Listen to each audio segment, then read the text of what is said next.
Hey guys, I just wanted to show you a quick video. Well, I don't know how quick it's going to be, but I got some extra light in here so you guys can see what I'm seeing. If you look here, my paint has pretty good reflection. Obviously, you can see that. You can see me, my camera. You see these white speckles? If I put my finger in there, it focuses. And if you look, they look like white speckles. And they are white speckles because I spray painted some tow hooks right there, and I got overspray all over my bike. So instead of panicking, I covered it up after I found out the air quality when I was spraying was pretty humid, and the spray paint wasn't dissipating like I thought it was. So I turned around and I was looking at things and I saw it just floating in the air. I'm like, well, this is going on over everything inside the garage. So I covered it up. So I saved it from any other overspray, but I have overspray all over it. I've already done the tank. I've done the rear fender. I've done the fairing. The fairing's all done. You can see the reflection there. There's no white. Bring the light up here. There's no white sparkles or anything like that in it. So all you got to do to remove overspray, well, this is very light overspray, and this is what I'm using right here. This is basically a cut, a compound polish, and it's supposed to remove light swirls and stuff like that, but this works very well on removing overspray. Let me show you. I'm gonna shake this stuff up before you use it. And then I got a little applicator right here and my microfiber rag. And then you want to get some wax afterwards and seal the paint, because what you do is you're taking all the wax and everything else, all the protectants on it. So put some of that on there like so. Ooh, let me get you guys back over here.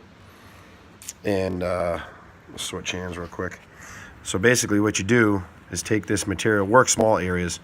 For the sake of the video, we'll do this area. So you can see the white, all the white flakes. Watch this. You can actually hear it.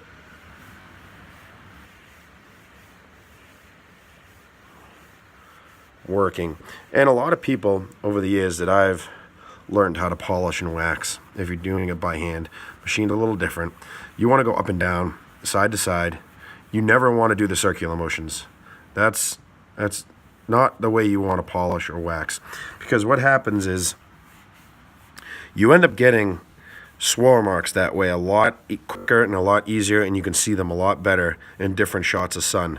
Black is probably one of the worst types of paint to maintain because of this reason. It looks like spider webs in the sun, and that's caused by that waxing motion and not keeping up on wax. So, you know, I didn't own this bike from day one. This is not original owner. I got it off of one owner. It's got 45, 46 now, because I bought it with 40. It's the 96 cubic, so it's right before the 110 motor switch. But it's a great bike, and I like it. So what you want to do is work this in until it basically becomes dry. There's like none left. It's not like wax, where wax will leave a film. This stuff will stay wet, and you can work it. Let me be quiet, and you guys can hear the difference from where at the beginning. Basically hear nothing. So that section, and you can see, look at that was pretty clean before I did this. So let's check this out real quick. Let me wipe this down.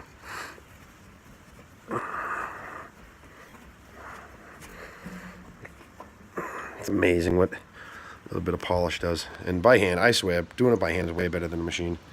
Check this out. You can see the scratches and stuff, because before the clear coat, before I had that, and look at the white. You can see all the white little flakes up there. And then you come back down here, you don't see it anymore. But you still got to polish. You see the white on this side. I didn't do the inside of the fender, but you can see the overspray, and then you can transfer basically from white, no white. And all you got to do is to get those scratches, those hairline scratches out, is wax. You ain't gonna get them out unless you repaint, but this will hide, and this will buff, and this will fill, and this will protect any other scratches. Let me see while I got you guys here. Let me see if I can put you guys down for a minute, and then I'll get some wax over here. Put some wax on this to show you. Same thing by hand. Little applicator. This applicator is black, so you really won't be able to tell the difference, but same motion when you put the wax on. I'm just doing this to show you guys. You don't want to wax till you're done, because I'm going to have to compound this whole fender in order to get the overspray off of it. But just for the sake of the video, I'll show you. And the wax, I use a little too much here, but the wax, basically, you want to let it set up for a couple minutes. Let it set up. We'll talk a minute about this. I found this stuff, or you can find this stuff, any automotive parts store. I like this because a lot of people, well, I should say new people to cleaning and waxing and taking care of your stuff like that, they wax in the sun, and that's like one of the biggest no-nos with waxing.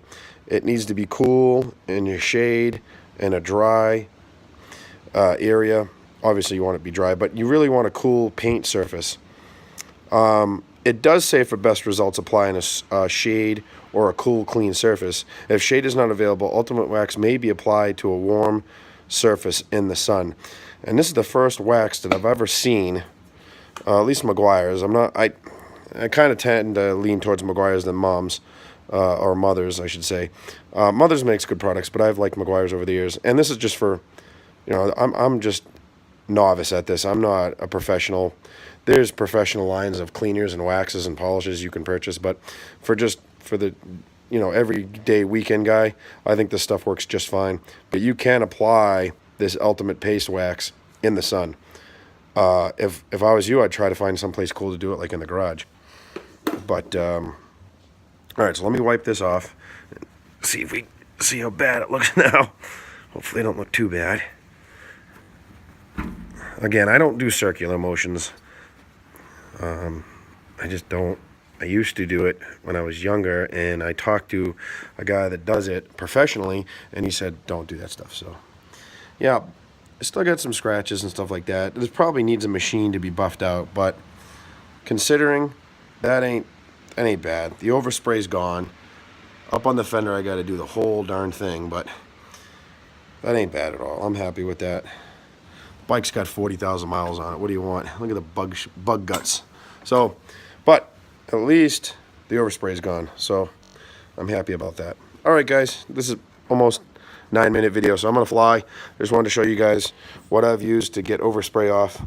Little compound polish cleaner, some wax, applicator pad, and a microfiber rag. You probably do yourself a favor, is make sure don't use the same pad. There's an applicator pad in here, at least these tubs.